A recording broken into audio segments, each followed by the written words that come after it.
Materi yang kedua tentang makna zikir.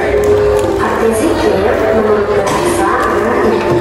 Sedangkan menurut istilah, zikir diartikan dengan mengingat Allah Subhanahu wa Ta'ala.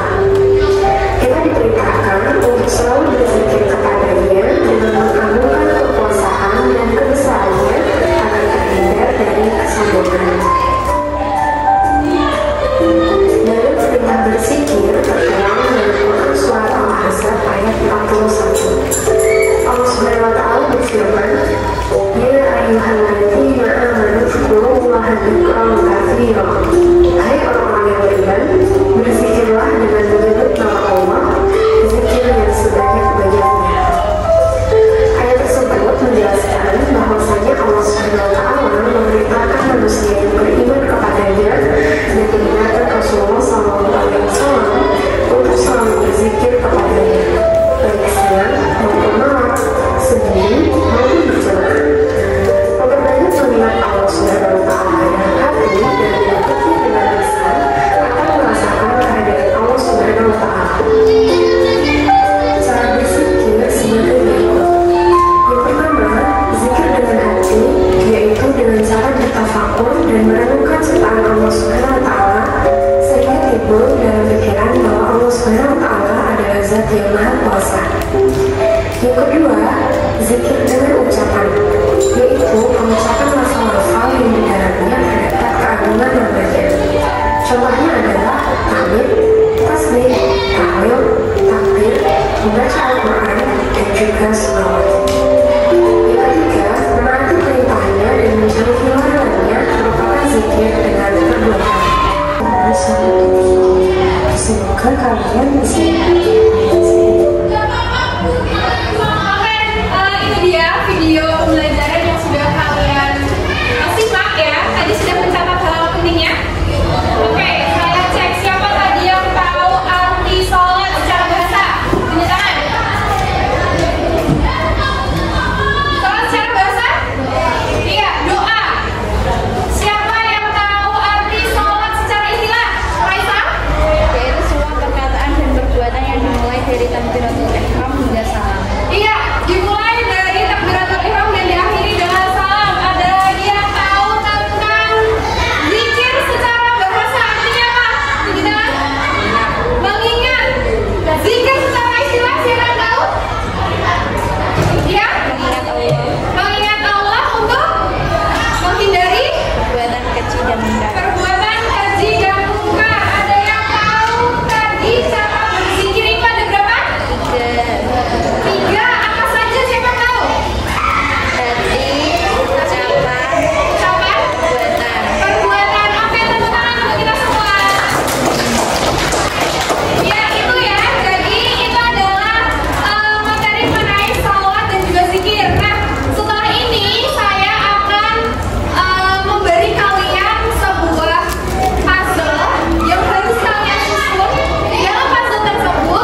hadir memberikan kelompok kami.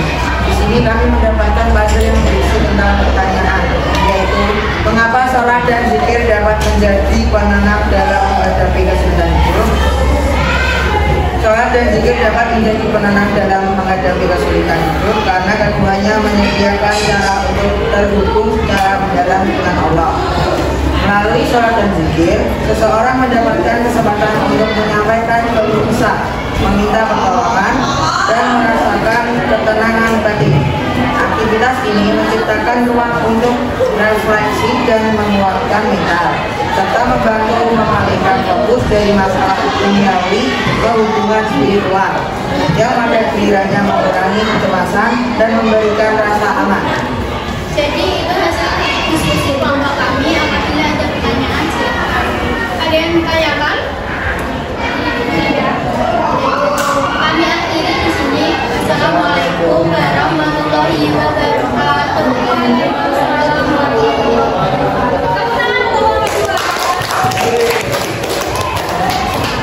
Langsung saja dilanjut untuk presentasi kelompok 3. Silakan untuk maju ke depan.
dari buku dalam sebuah nabi Quran surat 60 ayat 40. Nah, kita juga dapat mendapatkan satu pertanyaan, yaitu apa saja hal yang terdapat di hidup kita mendirikan sholat tepat waktu. Nah, jawabannya yaitu ada beberapa hal yang membuat kita